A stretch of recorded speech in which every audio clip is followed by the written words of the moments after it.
विश्वंदर्पण दृश्यमान नगरी तुल्यन्निजान्तर्गतं पश्यन्नात्मनि मायया बहिर्वोद्भूतं यथा निद्रया यस्साक्षात् कुरुते प्रबोधसमये स्वात्मानमेवाद्वयम् तस्मै श्रीगुरुमूर्तये नम इदं श्रीदक्षिणामूर्तये। नारायणं पद्मभुवं वसिष्ठं शक्तिं च तत्पुत्रपराशरं च व्यासं शुकं गौडपदं महान्तं गोविन्दयोगीन्द्रमथास्य शिष्यं श्रीशङ्कराचार्यमथास्य पद्मपादं च हस्तामलकं च शिष्यं तन्तोटकं वार्तिककारमन्यान् अस्मद्गुरून् सन्ततमानतोऽस्मि। श्रुतिस्मृतिपुराणानाम् आलयं करुणालयं नमामि भगवत्पादं शङ्करं लोकशङ्करं शङ्करं शङ्कराचार्यं केशवं बादरायणं सूत्रभाष्यकृतौ वन्दे भगवन्तौ पुनः पुनः। परब्रह्मनिष्ठं स्वतो धर्मनिष्ठम् अहिंसैकनिष्ठं स्वशिष्यै सुजुष्टं यतीनां वरिष्ठं गुरूणां गरिष्ठं दयानन्दरूपं मदाचार्यमीडे। नमः श्री परमार्थाय संसाराध्यासनाशिने श्रोत्रियब्रह्मनिष्ठाय तस्मै ब्रह्मविदे नमः। सदाशिवसमारम्भां शङ्कराचार्यमध्यमाम् अस्मदाचार्यपर्यन्तां वन्दे गुरुपरम्पराम्।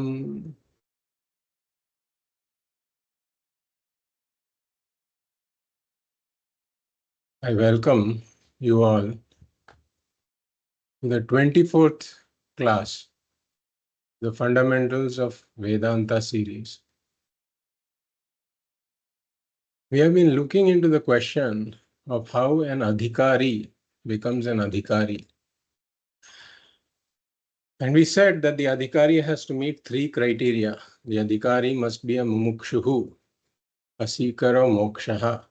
The adhikari must be a jigyasuhu, someone who sees the indispensable connection between the study of Vedanta and the benefit, which is Purnatvam. And the third is the adhikari must have certain qualifications of the mind.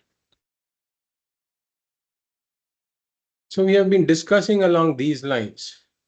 But in the last class, we covered largely all these three questions, including the qualifications.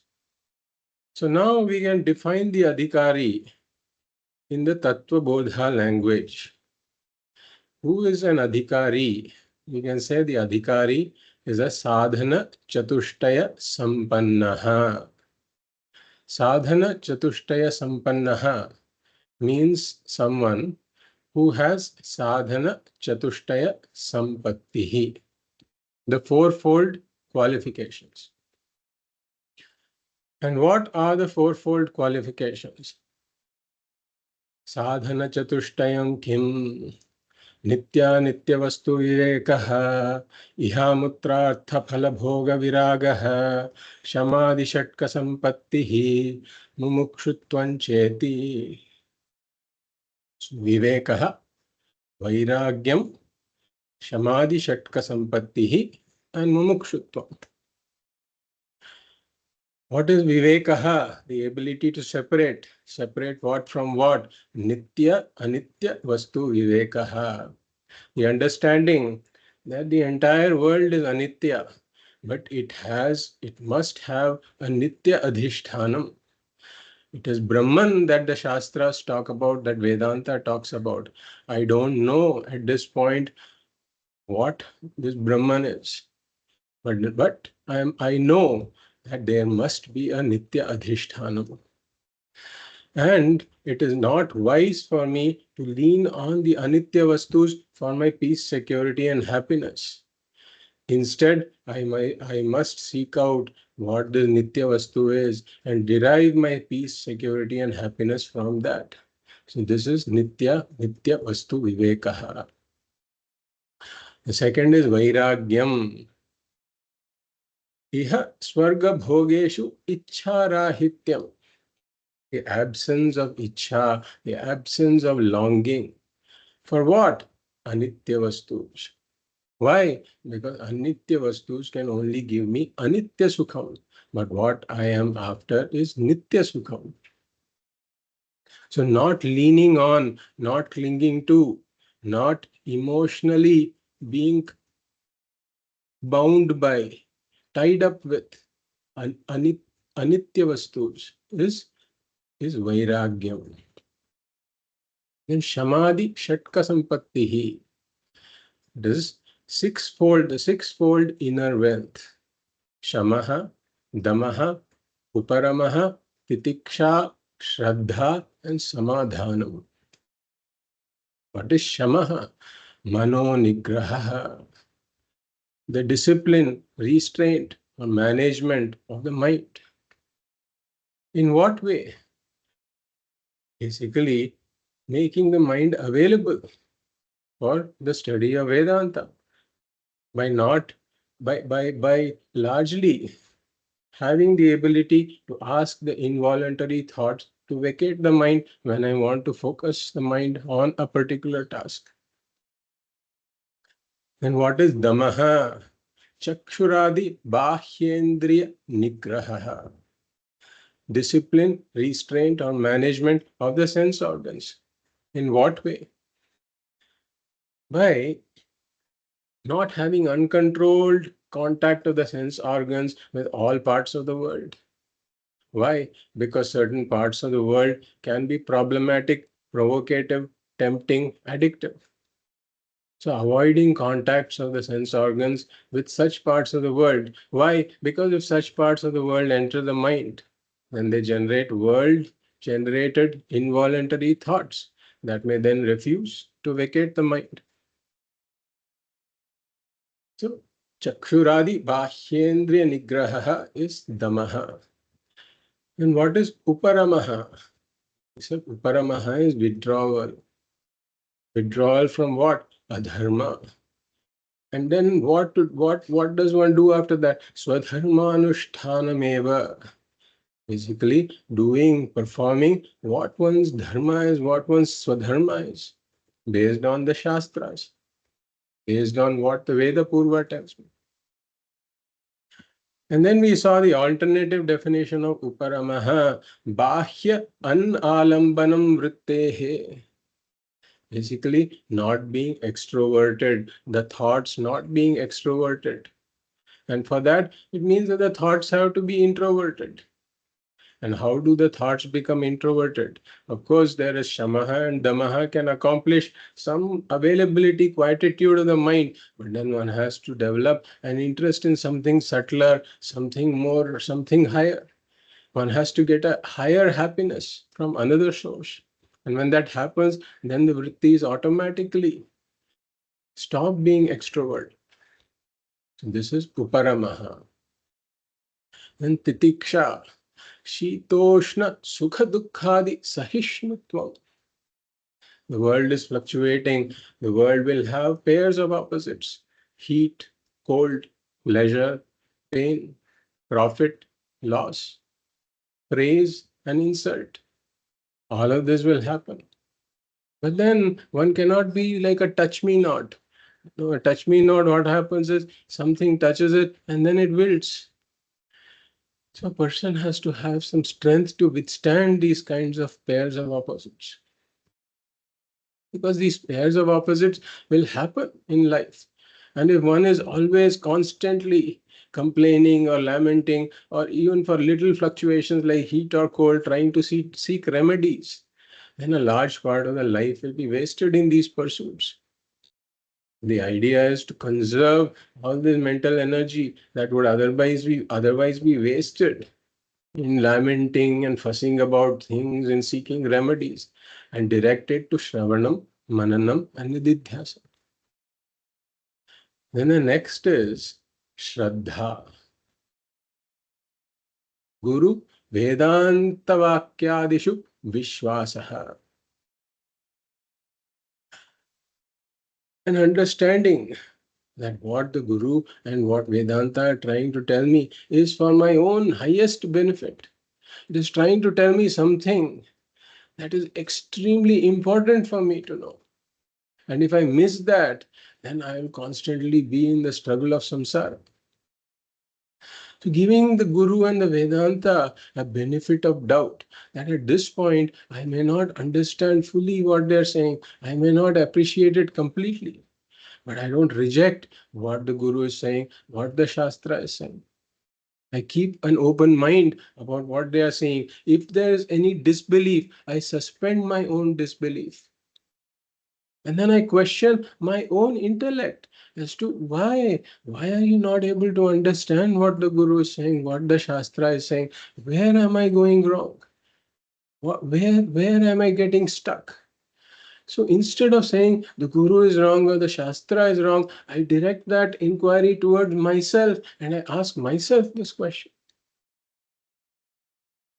And then we saw the other definition of Shraddha, which is Upajivya Pramana Swatah Pramanya Jnanam Shraddha. Understanding that Vedanta is a pramana, and every pramana has undisputed self-validity, reliability, trustworthiness in its own sphere of operation. If I don't have this understanding, and if I'm looking for confirmation for what one pramana says from another pramana, I will never get it. Because no other pramana operates in the same sphere, and nor can any other pramana give me confirmation if I say every pramana doesn't have self-validity. So this attitude is Shraddha. If I don't have this understanding that the pramanas have to be self-valid, I am essentially denying myself the knowledge that that pramana can give me. And therefore Shraddha is extremely important. And then the last of the Samadhi Shatka Sampattihi is Samadhanam, Chittaikagrata, one-pointedness of the mind. We talked about long-term samadhanam and short-term samadhanam. In long-term samadhanam, the goal is very clear. There is clarity of the goal. And then there is focus on the goal in the long term. We took the example of a long car journey. And in the long car journey, my destination has to be clear. If I have too many destinations, then I will not know whether I have to take a left turn or a right turn. I'll be confusing myself. So one has to be very clear that moksha is my goal, purnatvam is my goal. And then there has to be an alertness with regards to the goal, even when I am doing my, short-term activities. Do I have to take a left turn or a right turn? Then I have to ask, is this turn going to lead me to the destination? And similarly, if I get down at intermediate points, I cannot confuse that as being my destination. I have to know that even though this is only an intermediate destination, but I have to restart my journey. So similarly, I may pursue this or that in life, but then I should not mistake those other pursuits as being something as equivalent to the final destination. And then there has to be, basically, we talked about clarity of goal. We talked about alertness. And then the last factor is there has to be an intent to reach the destination. That if just because some turn is pleasant, I just don't go on that route. Or if a turn is unpleasant, I don't avoid that route. If that unpleasant turn is connected to my destination, then I have to go on that, no matter what. So this is long-term samadhana.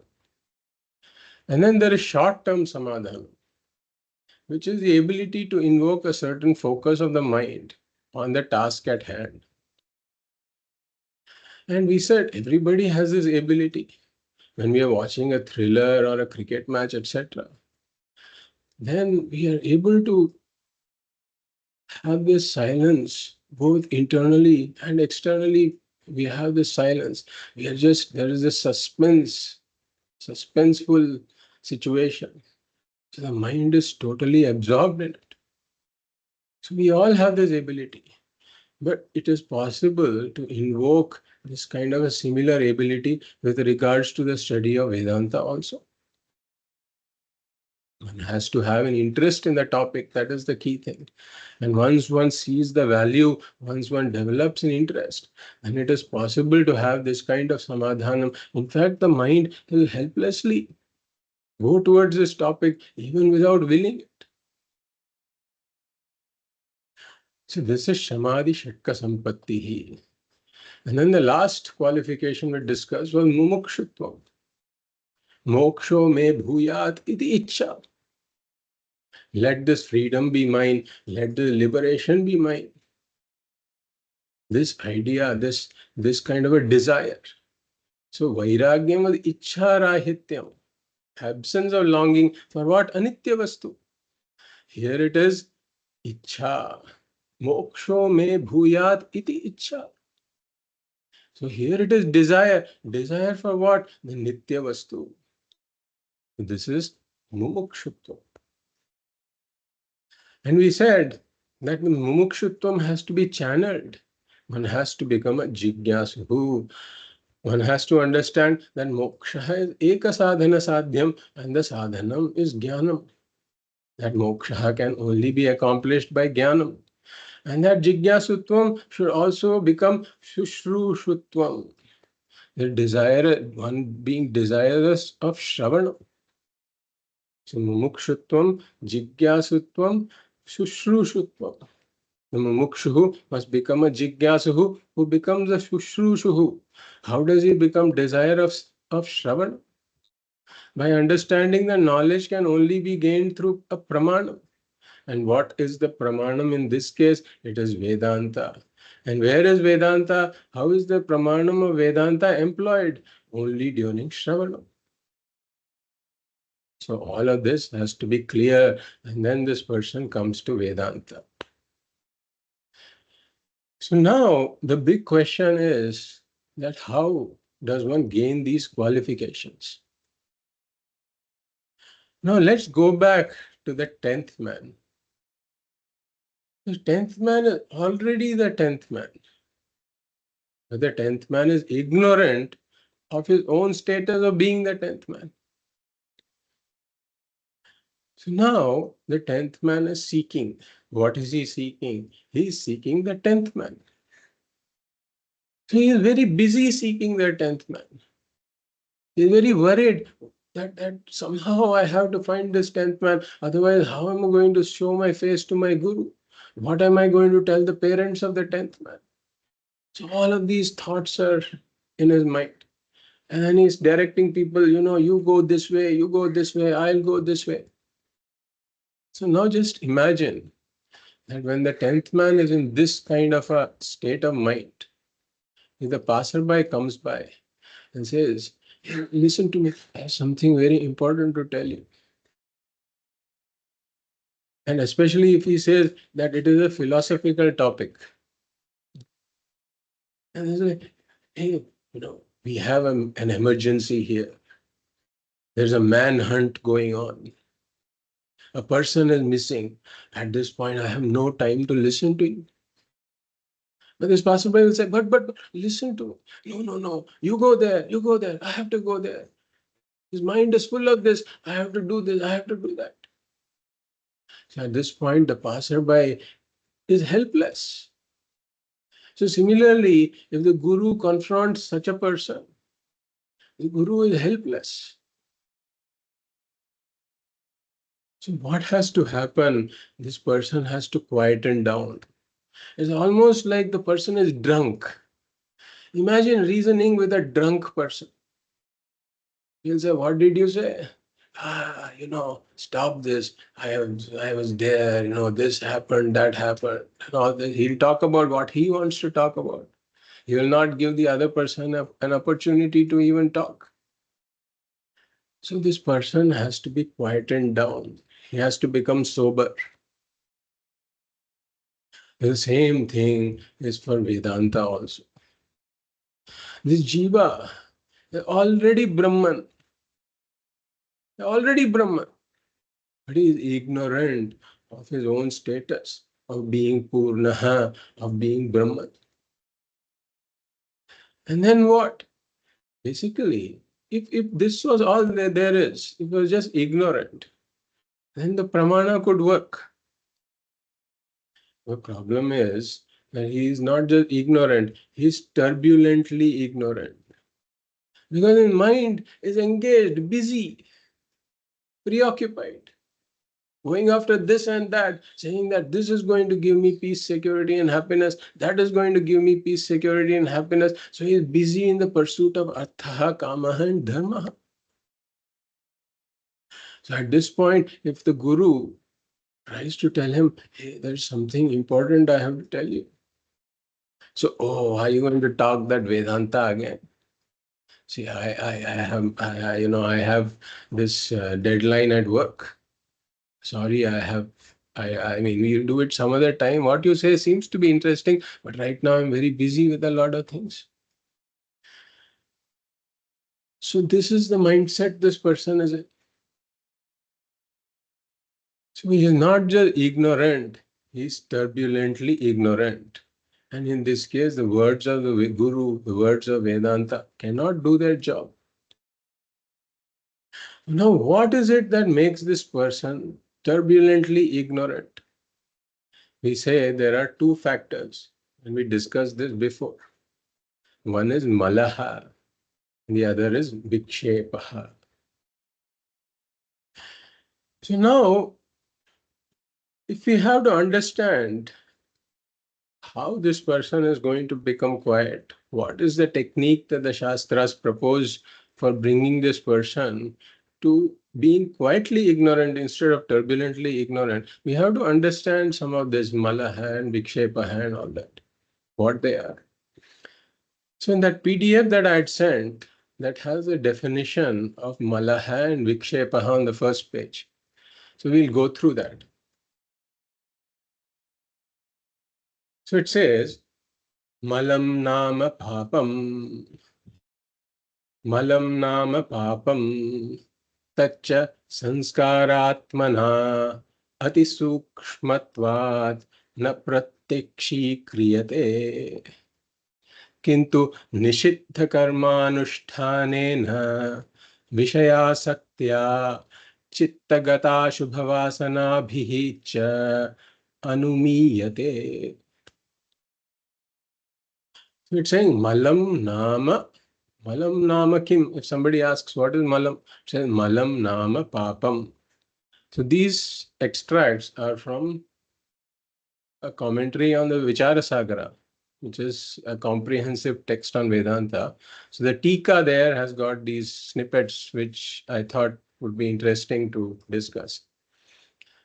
So malam nama papam. It's essentially, you can say it is papam.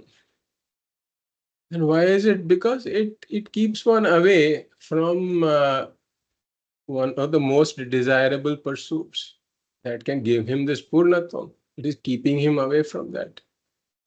So it is keeping him away from what is good, and it is directing him to something that is going to give him pain.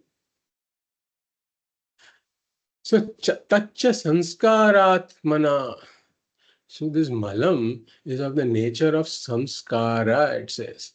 Tacca sanskaratmana. And it is ati sukshmam. It cannot be seen. It is very, very subtle. Ati sukshmatvat na pratyakshi kriyate. And therefore it cannot be seen because it is very subtle. And it is of the nature of samskara. We will talk about what this samskara is. But basically it is past impressions of the mind.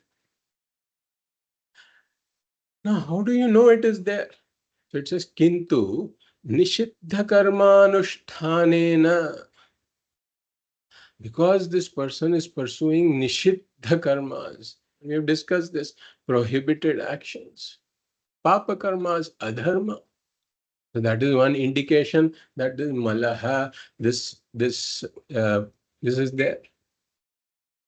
Then the next thing is Vishaya Saktya, or he is too engaged in sense pursuits of all kinds of things. So he's too busy with that.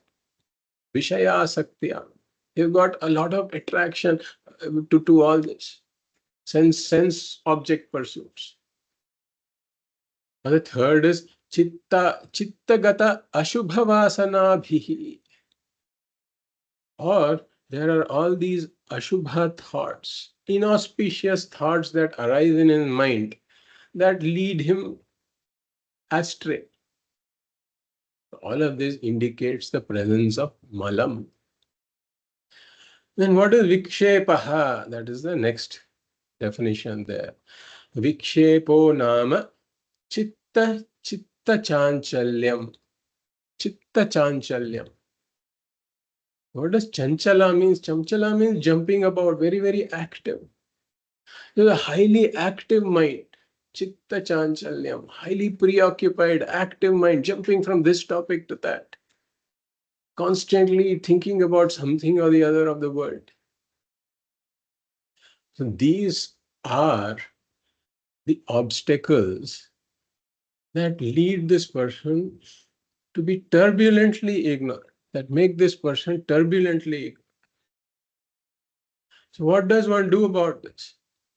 We say the malaha is tackled by karma yoga. Karma yoga. And this vikshepaha is reduced by upasana yoga. So now we have to understand what karma yoga is. Because only if we understand karma yoga, if we implement it in our lives, is it possible to reduce this malam or to neutralize this malam. In fact, neutralize this malam is a more appropriate term, and we'll see why it is so later. So to understand karma yoga now, we have to understand 3 topics. Or we can say even 4 topics. We have to understand what these samskaras or vasanas are, these impressions of these mind, what they are. That is number 1. Number 2, we have to understand what Raga-Dveshas are. We have talked about Raga-Dveshas before, but we have to understand what they are. So samskaras or vasanas. Number 2, Raga-Dveshas. Number 3, we have to understand what dharma is. We have discussed dharma in a lot of detail earlier. And then 4th, we have to understand Ishvaraha. Because without Ishvaraha, there cannot be karma yoga. Once these 4 pieces come together, then we can see how they are connected. And then what karma yoga is will become clear. So let us start with the first topic. We have to understand what these vasanas, what these samskaras are, and what these raga-dveshas are. So we'll be covering the first 2 topics in some sense. So vasanas are past impressions. Vasanas, samskaras are past impressions. So what causes these vasanas or samskaras? It is our own past actions. Our own past actions. It may be in this janma or actions from prior janmas. So every action produces 2 things. One is called phalam, and the other is this vasana. So we've discussed this before, that the human personality, we can look at it at 3 levels. The pramata is the knower. The bhokta is the enjoyer. And the karta is the doer. So pramata, the knower, and karta, the doer, and bhokta, the enjoyer or the experiencer. So knower, doer, experiencer. So every action produces a phalam and this vasana. The phalam influences the bhokta, the experiencer, whereas vasana influences the karta, the doer. This phalam we have talked about, it can be twofold: drishta phalam or adrishta phalam. Drishta phalam is seen phalam. What is seen by me? What is experienced by me right now after doing the action? And adrishta phalam is something that will happen in future, because the action may incur a certain punya or papa, and that brings it sukha or dukha later. And that affects this experiencer, the bhokta. So this is phalam. It can be drishtam or adrishtam. Both actually, drishtam as well as adrishtam. And then this influences the bhokta. Whereas the vasana influences the karta. So let us take the example of a person who smokes a cigarette. So how did he start? So he started sometime, right? And as soon as he started, he must have first coughed a lot. All that is like drishta phalam, you can say. That coughing that is produced by that smoke is drishta phalam. But then basically, he is in some ways doing a nishiddha karma. So it produces some papam that is going to affect him later also. It may be smoking, drinking, whatever one of these things you can take. So the adrishta phalam will affect him later. Now the drishta phalam, let us just focus on the drishta phalam here. It may be this coughing initially and all that, but if he continues it, it may affect his lungs. So all of that is the phalam. It affects the experiencer, the bhokta. But then each time he smokes, it influences the karta also, the doer, because it creates a vasana, and that vasana kind of strengthens each time he does this act. See, initially his will is involved. He wills to do it. It is purely an act of will. He may not have done it. He had the choice to not do it, or the choice to do it, and he chose to do it. So the will is involved. Then he does it for a second time, again will is involved. He does it for a 50th time, and at that point, his vasana is becoming stronger. He's developing a habit. And that habit is now influencing the doer. So each time now, he starts to do it automatically in some ways. And his will becomes feebler and feebler. After 10 years of doing it, his vasana is now dictating, pick up that cigarette and smoke. His vasana is dictating it. And his will is not involved at all. He says, I have to do this. I don't have a choice in the matter. He feels he has to do it. The vasana has become so strong. So he calls it an irresistible temptation at that point. So even though he may read on the cover that cigarette smoking is injurious to health. So this is like the Dharma Shastra telling him, don't do it.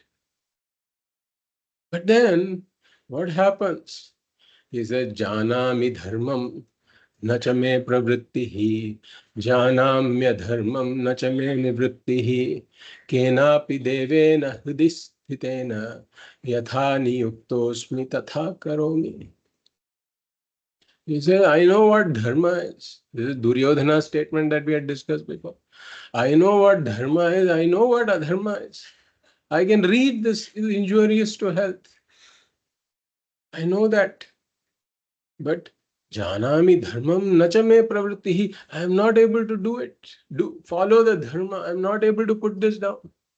Janami adharmam. I know it is injurious to me, but then there is this force, some force within me. Kenapi devena hridistitena yatha niyuktosmi tatha karomi. And I am doing whatever this force is dictating. This force is basically his own past vasanas that he is talking about. Vasanas have become so powerful that he knows what is dharma, what is adharma, but the vasana is pushing him in a certain direction. He feels he has no choice in the matter. So we say every action that we do creates this phalam and vasana. If I, for example, get up at a particular time of the day, then if I do it for a certain time, automatically I start to get up. This vasana starts to develop. Or if I'm eating at a particular time of the day, then the next day, the same time comes, I start to feel hungry. I have to go look for food. That thought automatically comes to the mind. Again, this is vasana. So every jiva is born with vasanas. Where do they come from? From the past janmas. The jiva has done a lot of actions in infinite lifetimes, literally. And jiva has been around forever. He has done this and that. He has done some dharma and adharma, perhaps a lot of adharma. Or he might have done a lot of dharma also. It is possible. And perhaps some less adharma. So everybody has got a mixture of all kinds of vasanas and unthinkable vasanas, because one has done unthinkable things in the past. Things that one may think are unthinkable now, one might have done in the past. All those vasanas are there in every human being. So if you see, for example, you get a lot of children and you keep some box of, things, all kinds of things there, toys and tools and this, that, whatever. And some children will just go and explore. Then some child picks up a screwdriver and starts to tinker with things. But another child picks up, a microphone and pretends to sing. And then there are all these prodigies that we know. So how is all that happening? Because of past vasanas. At a young age, somebody picks up a skill very fast, whereas somebody else has been struggling for 60 years and he cannot match that skill. Why is this 4-year-old able to play the guitar? Or this 10-year-old, I saw something about this 10-year-old who made a lot of news recently because she played the guitar very beautifully. Within 4 years, she was able to pick up this skill. We say in all such things, there is some past vasanas at work. And these vasanas, as we said, are unmanifest. We don't see them. But they become manifest when a certain situation arises. They don't just start to manifest without a cause.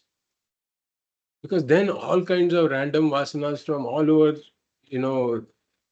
all the kinds of random vasanas one has gathered, they will all appear at the same time. That's not the case. So we say there has to be some stimulus, something happens, and then the vasana comes gushing out. This is called udbodhaka. The vasana or samskara is triggered by an udbodhaka. Udbodhaka means some kind of a stimulant. So looking at a CD, for example, you cannot say what it contains. It just looks like some shiny surface. But once you put it into the player, this entire movie emerges from it. We say the movie was unmanifest in the CD player. It became it in the CD. It became manifest when the CD is inserted into the player. When they're under the right situations, the movie manifests. Similarly, all these vasanas are there with each of us. But they manifest when an appropriate situation arises. So now let us look at the first shloka of the Gita from from the PDF that I had sent. This is the 33rd shloka of the 3rd chapter. So here we look at this, and this the 33rd chapter and the 33rd shloka and the 34th shloka of the 3rd chapter. they basically give us an understanding of what these Vasanas and Raga-Dveshas are. And therefore, it's a very important and a very insightful section. And we will look at it along with the Shankara Bhashya, which is the commentary that, that Shankaracharya has written on these two shlokas. Again, a very insightful commentary. And it answers a lot of questions. For example, we have been having these questions about I get all these kinds of thoughts, etc. Right? So understanding this, it shows the way on how one can approach this, right? How one can go about this. So what can one do about it? What can one not do about it also? Both are important. So let us read the shloka. So it says, the 33rd shloka of the 3rd chapter. Sadrisham cheshtate swasyaha prakritirjnanavanapi prakritim yanti bhutani nigrah kinkarishyati. Here, this is Krishna telling Arjuna, Jnanavanapi, even a jnani, Krishna says, swasyaha prakritehe sadrisham cheshtate. He says, even a jnani goes by his prakriti. He acts or lives according to his prakriti. Jnanavan api swasyaha prakritehe sadrisham cheshtate. Cheshtate means one leads one's life. According to what? Swasyaha prakritehe sadrisham cheshtate. And he says, Prakritim yanti bhutani. All the beings, they act according to the Prakriti. And here Prakriti means basically their Vasanas. Nigraha kinkarishyati. He says that the Prakriti will do its job, that one cannot control Prakriti. So let us see what Shankara's commentary has to say here. So we will read that first. Sadrisham anurupam cheshtate kasyaha swasyaha swakiyayaha prakritehe. So what does Shankara say here? He says, so what the style of the commentary is that Shankara basically takes each word from the Mula shloka, from the shloka of the Bhagavad Gītā. Shankaracharya takes each word and then explains it. So he says, Sadrisham anurupam cheshtate. So the shloka says, Sadrisham cheshtate. One leads one life according to, in accordance with. So that is what Shankara is explaining here, that the word Sadrisham means anurupam, in accordance with or according to. So Sadrisham anurupam cheshtate, one leads one's life according to. And then Shankara himself asks a question, Kasyaha, according to whom? Kasyaha, according to whom? In accordance with whom?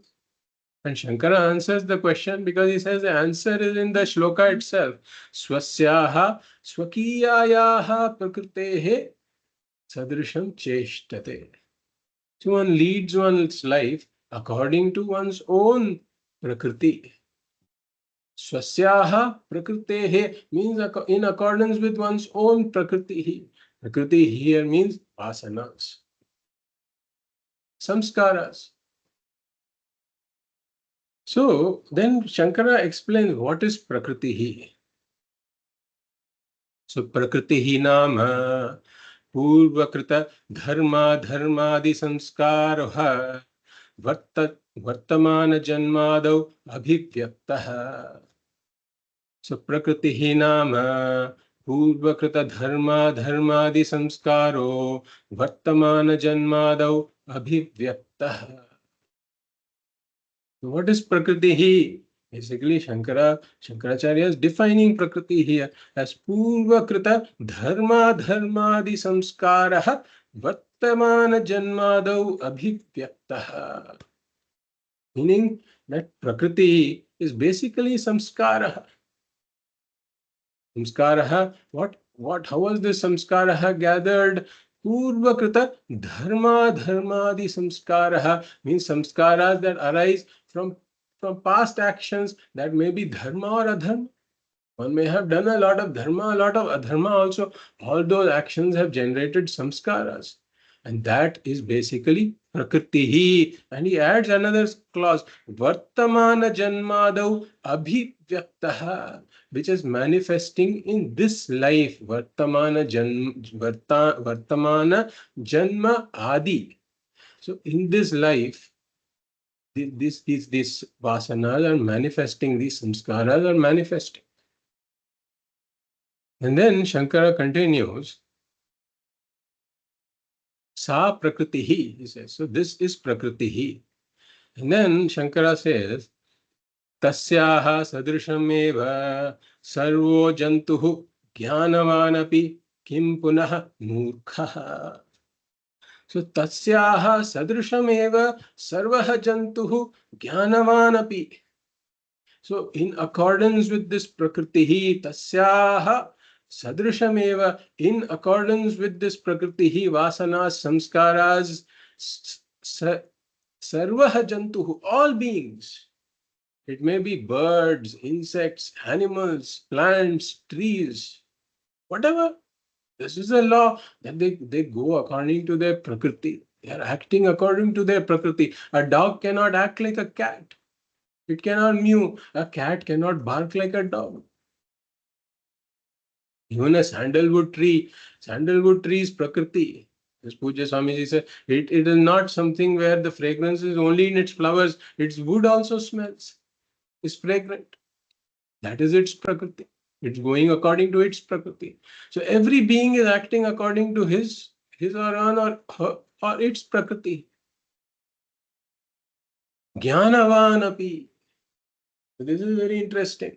See, even a jnani, he says, is acting according to his vasanas and prakriti. So, he says that a jnani has done, why did he become a jnani? He has done a lot of punya karma in the past that led to this chitta shuddhi. So, the jnani is doing certain things, but he may, what the world may call loka sangraha, and he's doing some good things, etc. Why? Because his nature is like that, his prakriti is like that.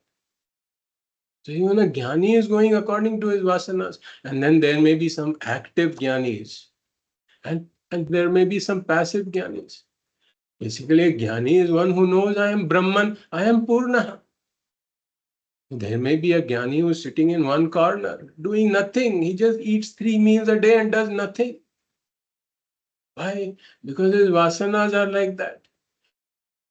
His purva janma samskaras are like that. He is an inactive jnani. And even such a person blesses the world by his very presence or her very presence. But there may be another jnani who is going around doing this, doing that, starting ashrams. In fact, Shankaracharya himself traveled all across India. He was a very active jnani. Again, he is acting according to his vasanas only. His purva janma samskaras were like that. So, an active jnani is acting according to his vasanas. If you ask him, he will say, I am Purnaha. And all this activity, I am doing it, but that is not because I am getting some fulfillment out of it. I am doing it out of my out of the fulfillment that my nature is. I am doing it. So jnanavan api prakritehe sadrisham cheshtate. So no being is an exception. And then Shankara asks, Kim punaha murkhaha. And a jnani is also acting according to his prakriti. What to talk about a murkha, an ignorant person? Clearly, he will act according to his prakriti. So then Shankara comes to the next question. Tasmat prakritim yanti bhutani. So tasmat, therefore, all beings act according to their prakriti. They go by their prakriti. Nigraha king karishyati. How can you control this? He asks. Nigraha king karishyati. Mama va anyasya va. So the shloka says Nigraha king karishyati, but Shankara adds Mama va anyasya va. So here Mama refers to me, mine. Anyasya refers to others.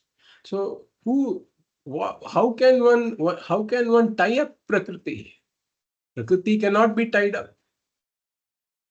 It is doing its job. One cannot tie up Prakriti and not make it do its job. So he says nobody's tying up is going to work. Mine neither. Krishna says even my tying up is not going to work. In fact, Shankara is saying, Krishna is saying that he has added this mama va anyasya va.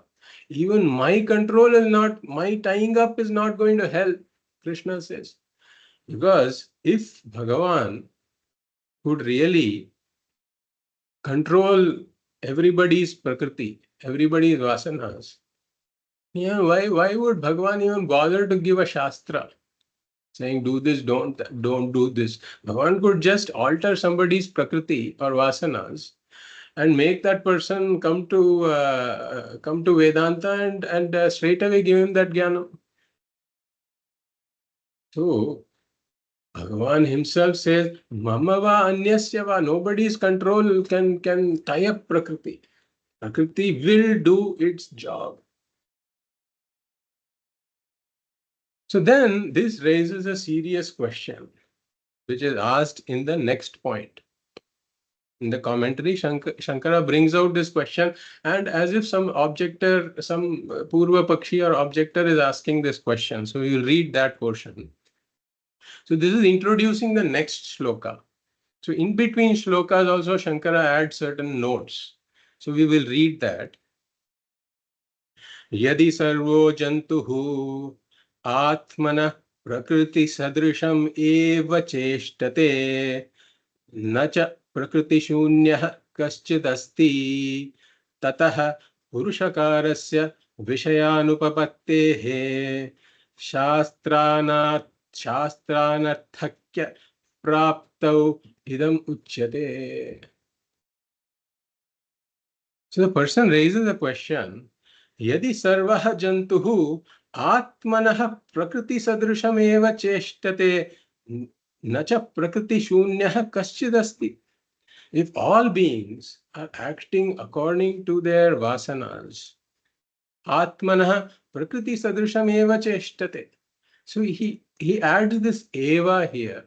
Meaning if all beings are acting only according to their vasanas, यदि सर्वः जन्तुः आत्मनः प्रकृति सदृशम एव चेष्टते, if all beings are acting purely by their vasanas, only according to their vasanas, न च प्रकृति शून्यः कश्चिदस्ति, and nobody is free of prakriti.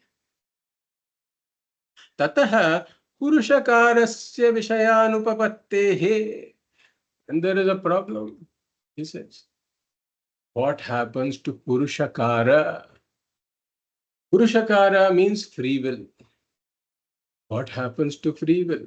Purushakarasya vishaya anupapattehe, meaning that the free will has no role then. Then is there no free will? And shastranarthakya praptihi praptau. Right? And the shastras will become redundant. What is the Veda Purva saying? Satyam vada dharmanchara swadhyayan ma pramadah satyan na pramaditavyam dharman na pramaditavyam. It is giving instructions in the form of vidhi and nishedha chodana lakshana artha dharma.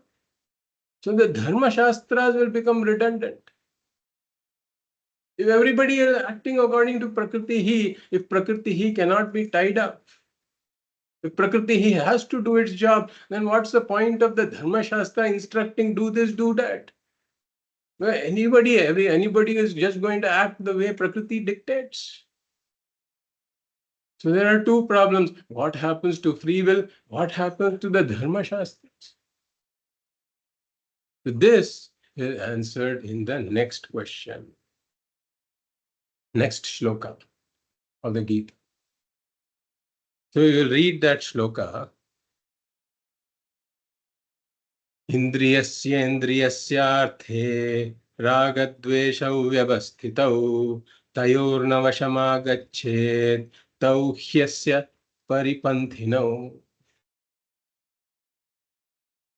So here, this shloka, we says, establishes the free will. This is the pramana for us. This shloka from the Gita is the pramana for us that tells us that free will is there. That the free will is there. So let us see what the shloka is saying. Indriyasya indriyasyarthe raga-dveshau vyavasthitau. He's saying with regards to every sense object, there will be raga and dvesha. There is this attraction and aversion. This is there. And we will come to the second line, but at this point it is making a statement of fact that these raga-dveshas are there. So now we have to understand that what these raga-dveshas are and how the role of the free will comes in, how the free will comes in here. So what this is saying is, the objector had said, Prakriti sadrisham eva cheshtate, right? That every being is acting only according to Prakriti. Right? If such a case is there, then all these problems about free will and Shastra being redundant, they come up. So here we are saying that it is not eva. Only Prakriti doesn't determine. Free will is also there. Free will has a role to play. So the free will, as we have said, is manifest in human beings. In animals, etc., is unmanifest. In that janma, free will is not possible. But every jiva has a free will also. It is manifest in a human, it remains unmanifest in an animal. So an animal purely goes by its vasanas. Purely goes by its vasanas. Because there is no free will involved. It is as if it is just programmed to do certain things. It just does that. And that is dictated by its vasanas. But in human beings, there is a role for a free will. So how is that? And that is what is explained here. And Shankara also explains in his Bhashyam. So these vasanas are there in the subconscious mind. They are unmanifest. They are not seen at all. In fact, one doesn't even know about its existence unless one comes to the Shastra. Through the Shastra Pramanam, we know. And like we said, through Anumana Pramanam also we know. Through inference, we know. But how do we know? Once certain things happen, only we know that the vasanas are there. Without that, what vasanas I have? There's no way to tell. All kinds of vasanas may be there. So they are unmanifest in the subconscious mind. And directly the vasana cannot cause a vyapara, we say. Vyapara means a certain action in the form of speech or an action in the world. The vasana is incapable of directly achieving this action. It is not possible. We say there has to be an intermediate stage, and that intermediate stage is called Raga-Dvesha.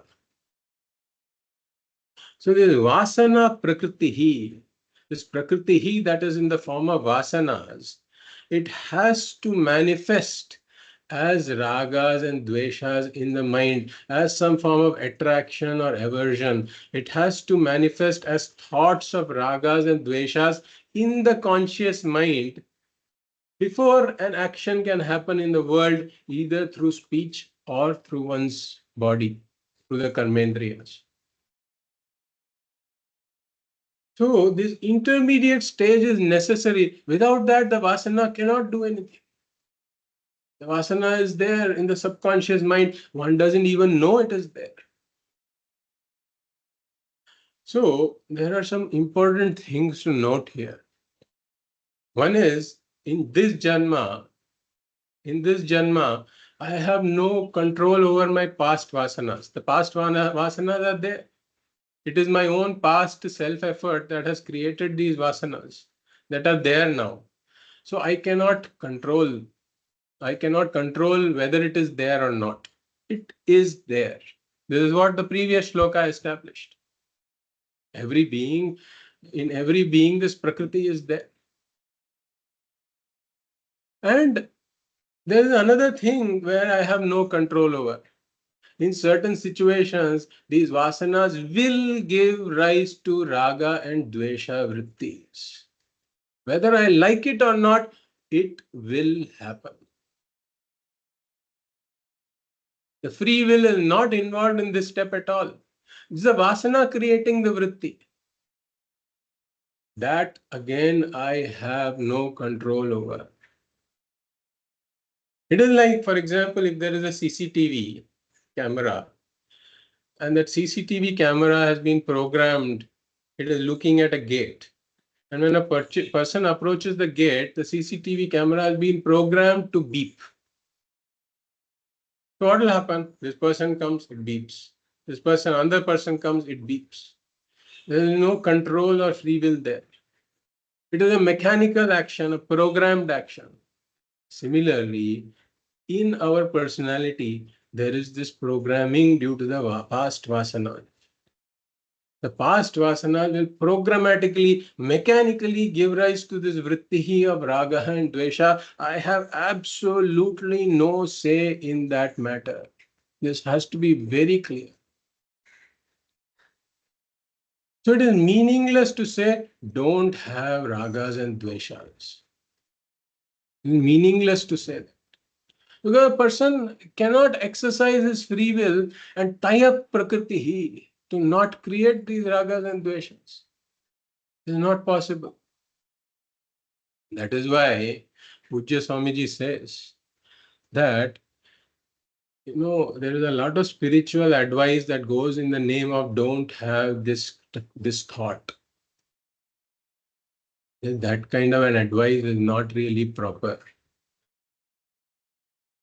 Because Pujya Swamiji gives this example. Suppose I tell somebody that you're doing japa, so during japa, don't have the thought of a monkey. Suppose somebody is told this, right? Then, everybody once one sits for japa, one will recall what did that person, don't have the thought of a monkey. Then what is the first thought that comes to mind? It is the thought of a monkey. So, in fact, Pujya Swamiji humorously says that if you tell a person, think of a monkey, then the person will think of one monkey. And then that is the end of it. But if you tell a person, don't think of a monkey, then the person will not stop with one monkey. Because he first thinks of a monkey. And then he says, that thought goes. And he says, I should not think of monkey. He thinks of another monkey. So anyway, this is a problematic advice that goes around. So don't think of such and such thoughts. It is not the right kind of advice. Similarly, don't become angry. See, Prasanna, let me ask you one thing. Become angry now. You become angry. I want you to become angry right now. Now, can you invoke this anger within you? through your free will.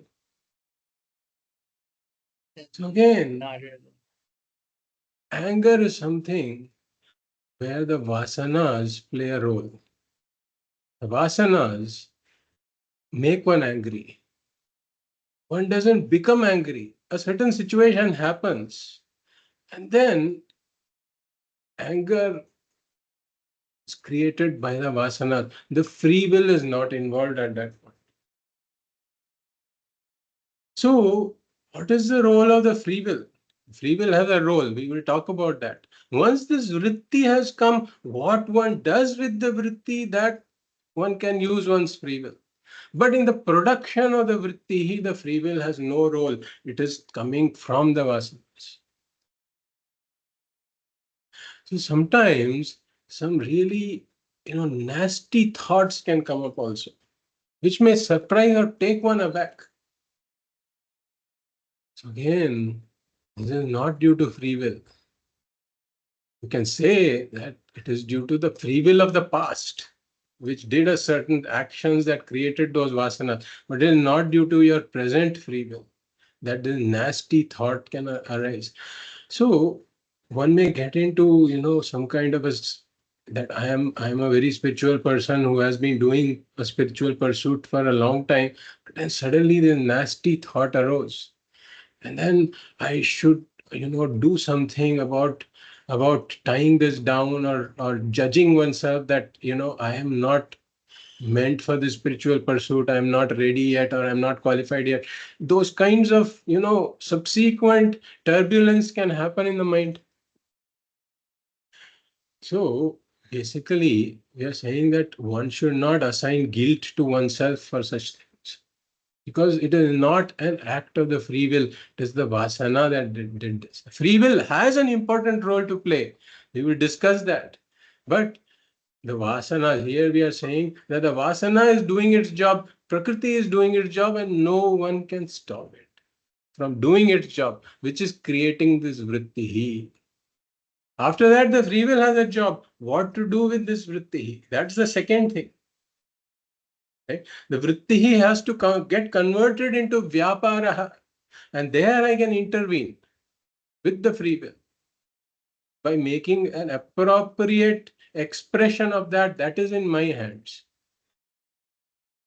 So this is an interesting discussion, and some of this is discussed by Shankara himself in this commentary. So we will take this up on the next class. So I'll stop here.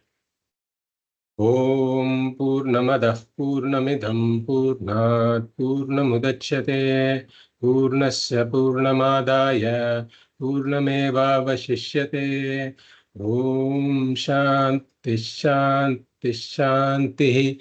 Hari Om Shri Gurubhyo Namaha. Hari Om.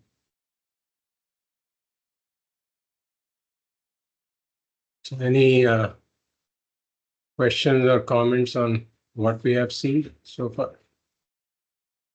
Yeah, sure. Namaskaram. One question comes to mind. Yes. Since this vasanas express themselves as thought first, and we do not know whether it is the vasana thought or it is my own thought, we can't make a distinction between these two, right? I mean, so, um, but the result or the karmic effect is different. If I am urged, it is Raga-Dvesha is basically an urge, of which I don't have a control, and then it flows in.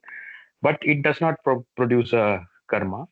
Whereas any action that arises out of my own free will result in the karma. So how does this happen?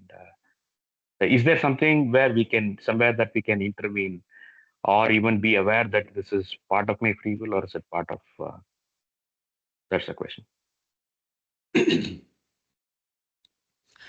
really speaking, we are talking about these two factors, vasana and free will, right? So the vasana is doing its job in producing this vritti. Now I have the free will to determine whether I should go with that vritti or not.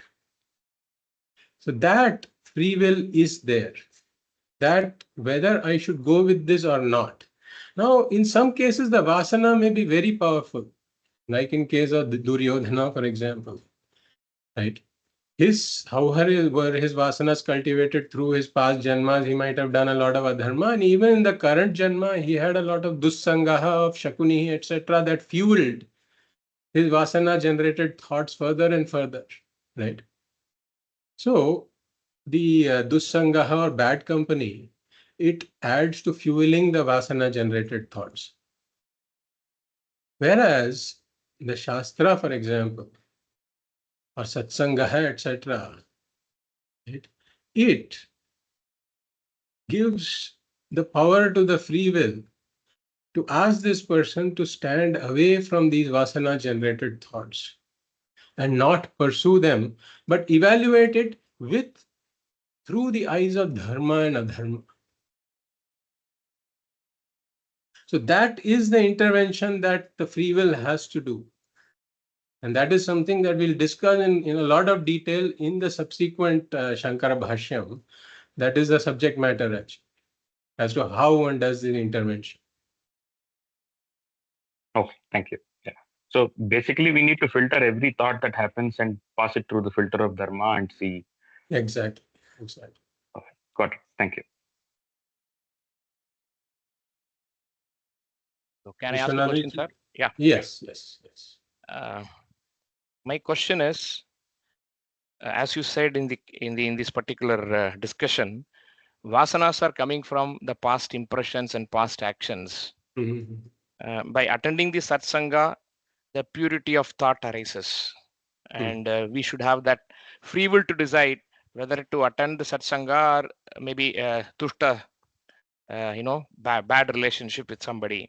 Yes. Now, at what stage, like we are attending this class for quite some time, at what stage, whether this janma or the next janma, when will we progress on the vasanas aspect is concerned to come to the purity of thought so that we progress towards the moksha? This is my question. Yes. So basically, the answer is it completely depends on that individual,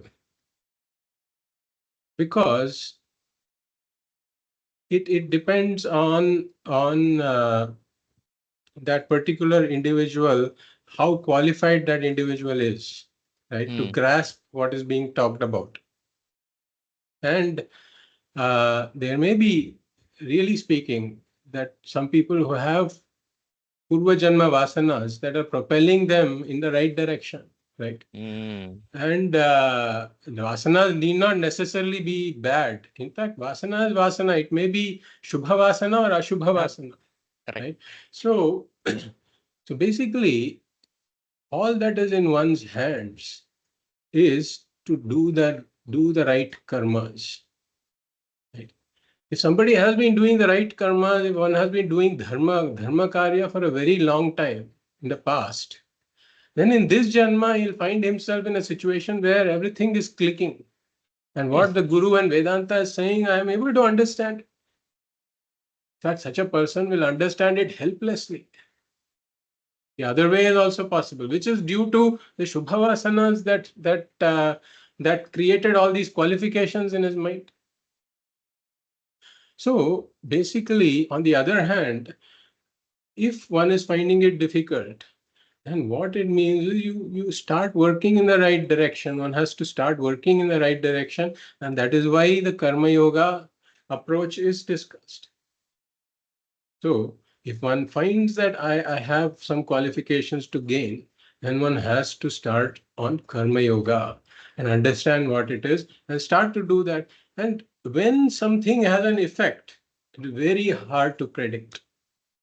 See, for example, Valmiki was a hunter. Even in that Janma, he was doing all kinds of things. But due to some satsanga, in that Janma itself, he underwent such a transformation. Whereas, see, Duryodhana, he had the darshana of Sri Krishna. Bhagavan himself was in front of him, but nothing happened. He continued with his akramam. So basically, it's very hard to say when something will happen. All we can say is keep doing the right things, it will happen. Yeah. So Ishvara actually created a lot of complexity in the human being. Really speaking, Yeah. Ishvara, Krishna says Yeah. that I am not the doer of all this at all. Yeah, that's what I'm saying. Because Krishna will say, I am Brahman. Correct. I did not create anything. Yeah. Because Brahman doesn't create anything. It is just there. In the presence of Brahman, it is Prakriti that's doing all this. So who is Krishna really? Who is Bhagavan? Bhagavan is really Brahman. He will say, I am Brahman. I am not doing anything at all. Why are you saying that what you are facing, Krishna will say, is because of your own punya papas. Don't blame Ishvara for it. No, what I'm saying is to achieve the path of or realize the 10th man, that achieving the moksha. Yes. So he could have given a simple path rather than this complex path. That's what I meant. See, the complexity has been created by the jiva. Okay. Correct. See, the 10th man is already the 10th man. Can the 10th man say that the passerby is responsible for his situation or somebody else is responsible for his situation? The 10th man is in his situation because of his own ignorance and the turbulence that his ignorance created. So, Ishvara is giving the teaching that will be helpful for the jiva to come out of the complexity that the jiva has created. Yeah, agree. The path is having a lot of difficult stuff. What I want to say, path for the man to 10th man to realize that he's a 10th man. That path I'm talking about complex. Lot of things need to be come out. See, again, basically, something is difficult or easy purely from a certain standpoint. See, for example, there is a certain mountain nearby. Let us say, right? Climbing the mountain for somebody who's prepared for it, he will say it is easy. It is not that difficult. But somebody who is not yet prepared, he will say it is difficult. In fact, I'm having this, I'm trying to tell my son who is now preparing for some exams, etc. So he tells me sometimes that this is difficult. This sum is very difficult. I tell him that if you have the preparation for solving this problem, it will be very easy. But if the person is not prepared for solving the problem, it will appear difficult. So it all amounts to one's preparation only. Or it depends on one's qualifications. A qualified person, if you ask him, he will say something is not that difficult. But an unqualified person will say it is very difficult. For Vishwanathan Anand, a certain chess game and why somebody made a certain move in the chess game, he can tell in 1/10 of a second. Whereas somebody else has to struggle to understand why this person made the move. Why? Because this person has spent years and years of tapasya doing chess. So he understands that. Where somebody else who has been watching movies for years and years, if you ask him this question, it will be very difficult. Okay. So what is difficult or easy is purely from the standpoint of somebody. Really speaking, you can say nothing is difficult and nothing can be categorized as difficult or easy. It is from a standpoint, it appears to be so. Yeah, agree. So last one before we quit. The Jananam and Mananam we have discussed in the previous class also. The Vasanas already acting on us, and free will is also going to take a decision whether we are doing the correct one, Dharma as per Dharma or Adharma. So can we do the Mananam every day that give us a purity of thought? Will it help us to prevent the bad Vasanas coming into the Vrittihi? See, basically, The free will can act. And how can it act? It can add a prayer, for example. Prayer is an action, right? So one can pray for purity of mind. That's a very valid prayer. That, hey Bhagavan, give me this chitta shuddhi. Correct. Right? So that is the use of the free will. But tying up prakriti, the free will cannot do. I know it comes So automatically. prakriti will do its job. That you cannot stop. Yes. Or one can use the free will to do punya karmas. Like do japa, do Ishvara Aradhana, do Parayanam. So all of these activities one can incorporate in one's life. And then one is creating the Shubha Vasanas as one is doing these karmas also. Okay. So this is the use of the free will. So all of this is going to be discussed in this Karma Yoga topic. Thank you. Hari Om. Okay. I have one. Yes. Sorry, please go on. I'm just asking, apart from papam and punyam, is there something neutral act? Is there something that does not result into anything? Is there, or there's nothing like that? No, there are neutral acts also, which don't generate any papam or punyam in particular. So, for example, if one is just eating food, or one is sleeping, or even one is dreaming, for example, in that the past karma is only exhausted. No new karma is gathered.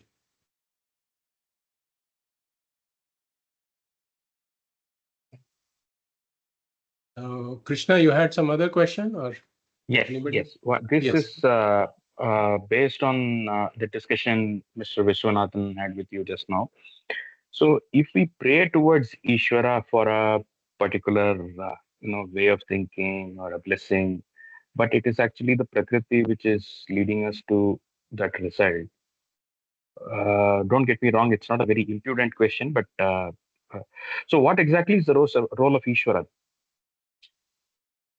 So that is again a detailed topic that we will discuss. But in this case, Ishvara is looked upon as karma phala data. So Ishvara is the one who gives the results of karmas to each of the jivas. So based on the punya karma, papa karmas, one gets the result, right? So that is coming from Ishvara. The result is coming from Ishvara.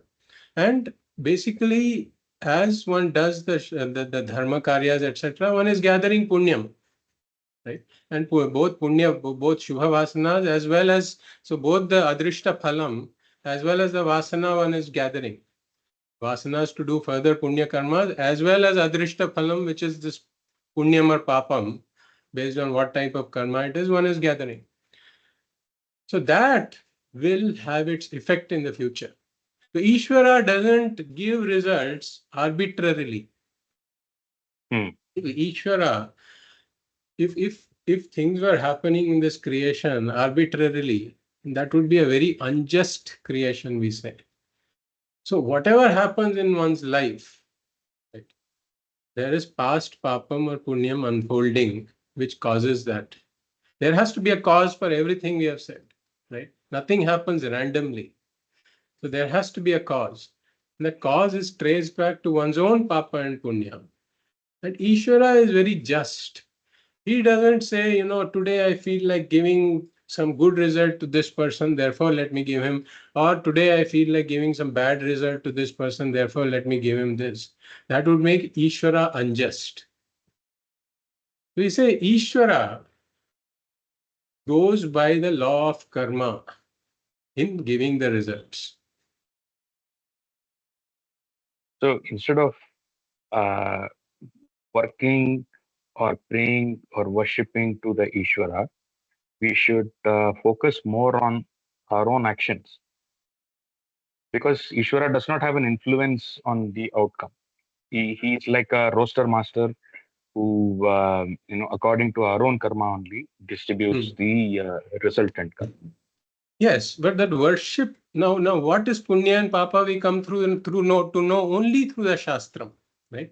What is the pramana? That punyam is there, papam is there. Shastram is the only pramana, right? The same shastra is telling me that Ishwar Aradhana will lead to punya karma.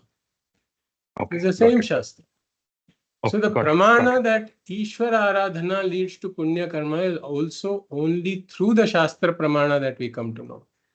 So if I am taking the shastra as a pramana, then I say Ishwara Aradhana will lead to punya karma, and therefore I do it. Last, sir, before we quit, sir. Sorry, I'm Sure, just sure. a subset of his question. Sure. You see, Ishvara is not asking for any prayers or puja to be done on him. He's not looking for it. That's what my understanding. It is for our own good and bad. We are doing Correct. it. He's not asking if I do worship him, pray him, chanting him. He's not going to give me any benefit. It's only benefit to us rather than he is looking for it. Even Nevedyam. Correct. Nevedyam also is not asking for us to offer every day before we eat something. That's what my understanding. Am I right, sir? Yes. Ishvara is Purnaha. Yes. Ishvara has Purnaha being Brahman. So he doesn't need anything from anybody. Correct. So if at all the Shastra says do this, it is purely for the benefit of the Jiva only. Ishvara has nothing to gain from it. Correct. Super. Perfect. Right, sir. I just want to make one statement on this.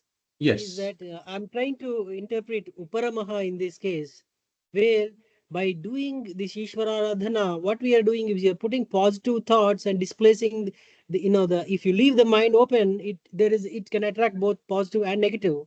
By putting the positive, we are displacing the space from the negativity. You're minimizing the negative and putting it into positive. Yes. Is that making sense? No, you're right that basically Ishvara has to come into this person's life. And once Ishvara comes into one's life, then one's attitude towards the world itself begins to change. The attitudes begin to change. So all of this we will discuss during the Karma Yoga. But you're right that basically the attitudes also determine our responses, etc., to the situations of the world and all of that. So how one reacts, or in fact, the reaction is not the right word, because reaction means it's a more of a mechanical thing. But how one acts and what kind of thoughts one encourages in one's mind. So all that is Karma Yoga. It comes under Karma Yoga. Very good, sir. We are looking for the next chapter, sir, on the Karma Yoga. Very important. Yes, so this next shloka, Bhashyam, is also interesting. So we will discuss that in the next class. Hari Om. Hari. Thank you. Thank you so much. And Yeah. it gives a good trailer for the next class. Thank you. Yes. Sure. Yeah. Hari Om. Hari Om. Hari Om. Thank you. Hari Om. Hari Om Satyan. Hari Om. Hari Om Shadaji. Hari Om. Hari Om Namaste. Hari Om. Hari Om Atimber. Hari Om. Hari Om Dharani.